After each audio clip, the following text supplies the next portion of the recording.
How do you balance driving short-term acquisition with building something that actually lasts and has some longevity to it? A strong brand means lower cost of acquisition. What is a strong brand? Is it something that you're remembered of by seeing in TV time on and time on and time on? For me, it's not.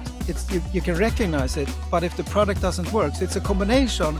The product actually works towards the needs of the customer, and the marketing and the branding is aligned with that. When something doesn't land, is it usually the product or the story around it? It's a mix of things. Things tend not to fail if you continue to have confidence. Things fail is because you want to hang on to that confidence and you're really, really late to take the decision to stop. You need to be confident enough to read the numbers and say, this is not good enough, let's stop. Hello and welcome to the G3 podcast. Now, there's no shortage of operators in this industry with the same platforms, the same games, and the same acquisition channels, which means increasingly the difference isn't about access, it's about identity, who you are and what you stand for and whether players will actually notice. Today, I'm joined by David Schwieler from LCKY Group, formerly Glitner. It's a business going through, I think it's fair to say, a transition as it looks to define its next phase. Continues growing, a little bit transition. Yes. So let's start with that shift, and great to have you on, of course. So LCKY Group is still a new name for a lot of people. What actually sits behind that transition, as I called it, from Glitner, and what does it say about where you're trying to take the business? Thank you for having me, but I don't want to make it too long because it's a long story. The founders and quite a big team from the early days had actually worked for a few years earlier going into this new project. But the founders being, the Glitner was born from a Scandinavian approach. The name is quite hard to pronounce. It's difficult to tell a story about the cave in the Nordics from the old sagas in Iceland and stuff like that. But it had a meaning in the small team, and we used it as for many good reasons. Swedish company, Swedish founders. Then as we started to grow, and with the internal game studio Swint, that became a very, very strong brand in the industry. We felt that we need to explain internally what the B2C side of Glitner is, because in the early days it was just Lucky Casino. Then we added on Happy Casino, and then we added on Flux Casino. So what is that side? Glitner B2C. So actually, for a couple of years ago, we started to use LCKY Group internally, just for the B2C side of things. Still being Swedish, still having Sweden there. But with the acquisition of one casino, with licenses and operating in Holland, Netherlands, Denmark, and Spain, and us also being in Ontario, in the Americas, and Sweden, it felt quite naturally to use that name for the wider group. So there is nothing changing within the strategy. It's nothing changing within the setup. It's just being more us with that name. So and it's also easier to explain. It's easier if you go to ICE or any fair. It's like Glitner, even though it's quite a strong brand industry. LCKY just feels very, very normal. I get the team fully behind. So it's with the one acquisition, it's really good timing to rebrand ourselves into that area. Because sometimes, and it's what it sounds like here, sometimes rebrands are cosmetic only, and sometimes they signal something much deeper. So really nothing has changed beyond the name. No, not from the vision and direction we have, not from the core who we want to be. I would say a cosmetic changing. We still have the same vision. We have worked harder to communicate why we are actually want to achieve. So cosmetic in one way, because it's very much the same, but giving the confidence for the full team to stand behind something that is us more than what we was. So it's a little bit a mix of cosmetic. I would say there is some sense to it, but very, very much a direction, a very, very clear direction as one team moving forward. And that naturally leads into brand. You mentioned a few casinos and you mentioned Swim before. From your perspective, what actually makes a gaming brand stand out today? To put some context to this, and I think you would agree, I think the whole industry would agree to some sense. A casino is a casino is a casino. We are in a super generic industry. Of course, there are innovations, not big innovation. Most of the innovation is in the not regulated markets. So there is like, how do you stand out in that? Um, I think, and I have actually before this journey, I was also involved with the founders, with Vera and John, and before that Maria Bingo. But 15 years ago, I more or less had the same question internally, and it was like, how should we embrace a generic industry? And I was like, okay, first of all, that makes me having confidence in this industry. People is everything. It is. People that have the competence, deep competence within this industry that is not mature anymore. It's like super mature. Quite an easy to say people, because everybody will say that's the people and everything, but it's really core that you have a really, really good team around you that understands the inside out of everything. And if you take us, who is really focused on regulated markets, there is one boring thing to that, but you need to master it, and that's processes. Yeah, you really need to master that. And that comes back to the people understanding that if we can automate a lot of things, it's just not automate, it's actually understanding how that gives ourselves an edge to that. The last thing is I could pick a few, but I would like people, processes, into the context, money. That those three things Small is thing. for me my big learning, how you really can have an edge in this industry. Money to build your customer base, to acquire customers and really find the opportunity when and how to do it, but also to invest into the product or into the processes or whatever it is. Because things are happening so fast, I could say AI, but I say tech, R&D, and you really, really need to be able to have the money at hand to invest. So with that as a context, why do customers choose to play at your casino? Why do they come? It is an easy sell. You should come here, have a welcome offering, and it's buying the awareness and stuff like that. But it's quite easy to create easy, but it's quite easy to create a casino if you have the license and you have all those things in place. But how do you get stickiness? And how do you get loyalty? It's here where the magic comes. And I think your questions comes to that. It is like, super generic industry. Why should they choose our casino? You need to identify really, really, really in each market with different maturity and stuff. You need to identify what is the customer's needs and expectations. And they come for some quite basic needs. I want to have fun. I want to kill time, or I would like to kill the system. So there are more, and I have done a lot of studies around it. So I think I could say for all mature regulated markets, there are the same attributes why customer pick and become loyal to a casino. So do you want to be the most trusted? Do you want to be the most innovative? Do you want to be the most local? You want to be something that is more like than anything else? But it comes down to product and marketing. They are entangled. The product needs to work beyond hygiene level. Beyond. It needs to be really, really, really good. And the positioning into the product needs to be seen in the marketing. And that's where I think it's very, very difficult to have one recipe. You need to do some mistakes.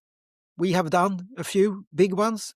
But I think if you know and have the confidence that product and marketing is everything together, and you know this industry, then the road ahead of carving out the market share in any markets is a little bit easier.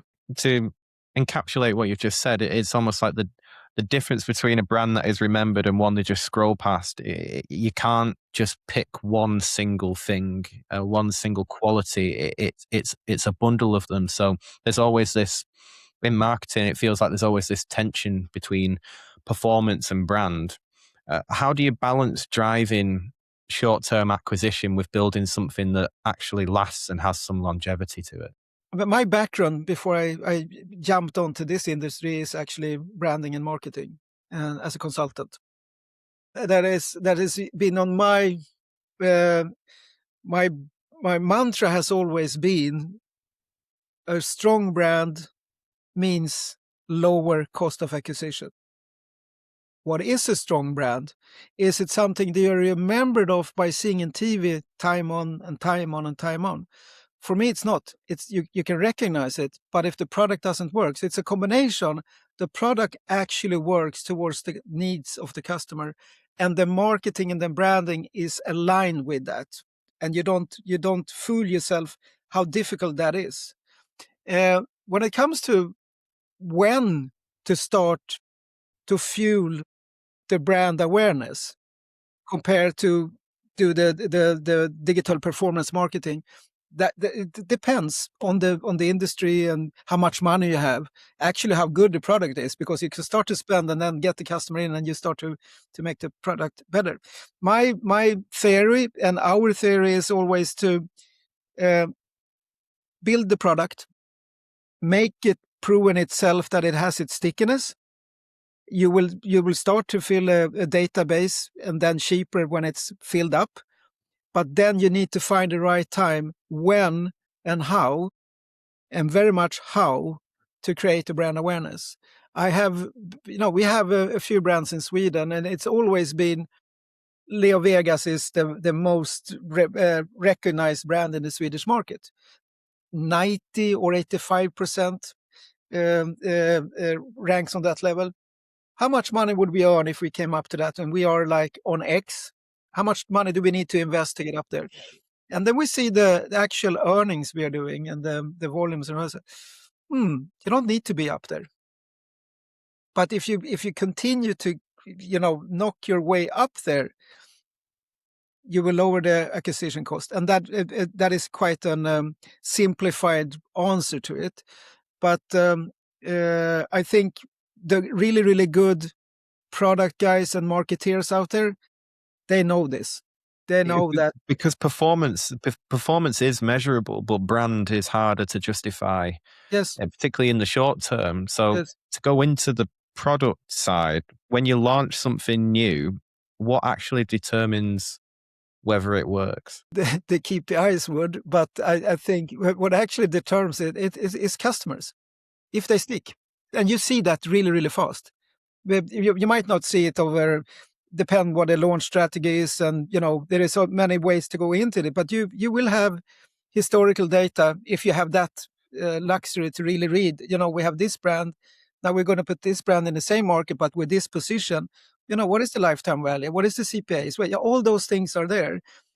So for me, it is, you do your homework, you really identify if it's trust or it's innovation or is it local or is it a mix of things, and you paint the brand knowing with the promise and the domain there is something to be remembered in that, but the product is king, and how you actually do the marketing around it.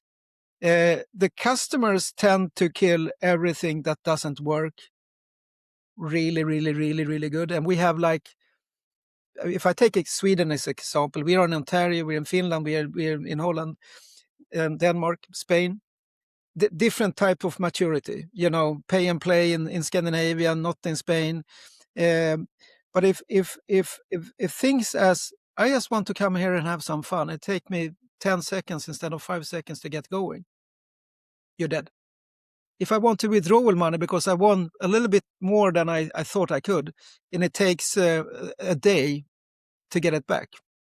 And most of all, a lot of customers is not just comparing us with other licensed brand, they are comparing with brands that doesn't have a license. And that is the tricky part of this. You mentioned before about I understand why you might want to give concrete examples, but you mentioned before about kind of making mistakes in the past. So to keep it on a generic level, if you don't want to go into detail, I can go into it. when something doesn't land, Mhm. is it usually the product or the story around it? It's a mix of things. Things tend not to fail if you continue to have confidence.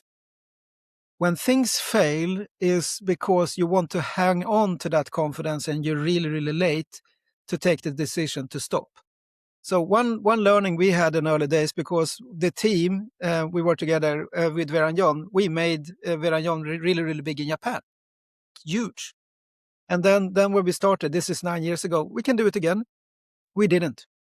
We didn't have the feet on the ground. There was another timing. There was a wrong decision on the type of casino we wanted to have. That was a really, really big learning for us, even though we were world class once in one region. We couldn't mirror it again. So it was an expensive learnings. Luckily enough, we had Lucky Casino in Sweden, and then we could just. And I think another learning is when you see everything is so fast, and you need to take decision. You can't wait for a quarterly budget. You really need to be really, really fast. And that also comes when you need to be confident enough to read the numbers and say, this is not good enough, let's stop. Yes, there is so many stories around that. You mentioned Sweden there, and you've mentioned Scandinavia a couple of times. Moving into expansion, you're entering a new phase as a business, as LCKY Group. How are you deciding which markets are worth going after? Because beyond, is it just the obvious? Is it kind of the size, the regulation, the numbers, or is there something else that makes a market attractive to you as a business? Beyond any metrics, then I would say, because we are focusing on regulated metrics, so the prediction that you actually can predict what is going to happen within that regulation is, of course, super important. I think it's been predictable for a couple of years, being higher tax, higher customer limits, and more marketing rules to follow. But that is, of course, that you can actually. Finland is a case coming up now, and it is a little bit disappointed, of course, from my side of the bench to see that they are actually making it easier for those who want to stay out of regulation to be taking use of that market. But be predictable markets is an important one. Core local knowledge, super key. We launched in Ontario a few years ago. We were really decisive, moving slowly. Then when we found the confidence, learnings from Japan and everything, we moved over one of our key people to Ontario, and then you focus, things start to shift. But I think if you're going to look into a market, can we predict the regulation side of things? Do we have really, really core local knowledge?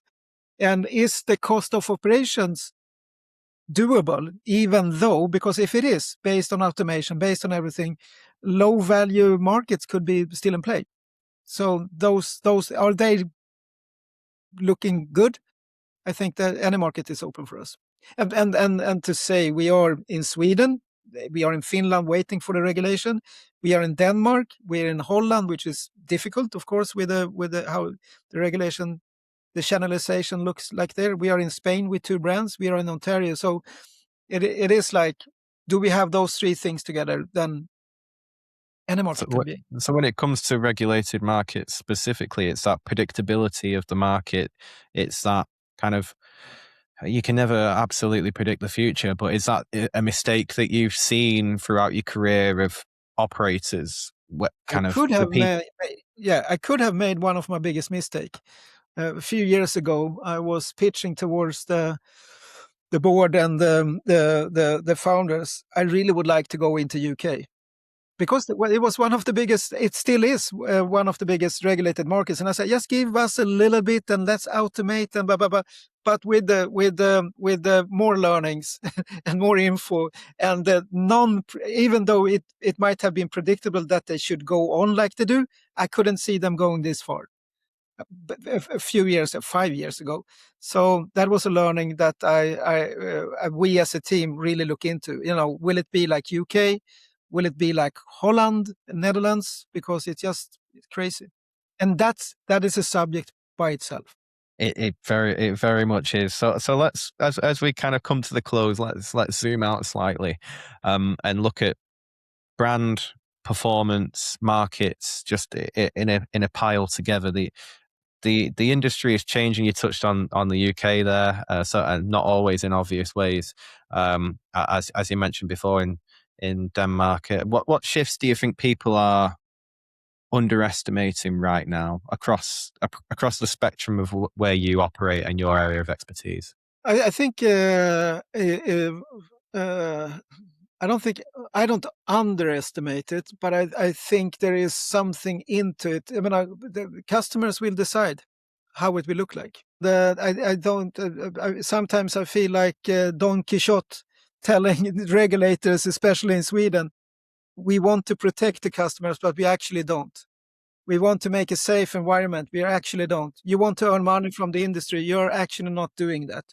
But the customers, they don't see really the difference between a licensed casino or not. They just having fun, killing some time, maybe sometimes kill the system on that side as well. Of course they do, on better products. So they will decide what things are happening here. I think there will be more regulated markets for sure. I hope, I don't see it yet, but I hope it will be a more nuanced way of looking into this.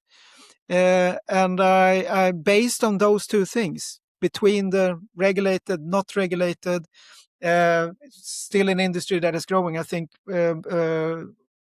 more merge and acquisition will continue. And that by itself is an interesting read to see where those things will happen.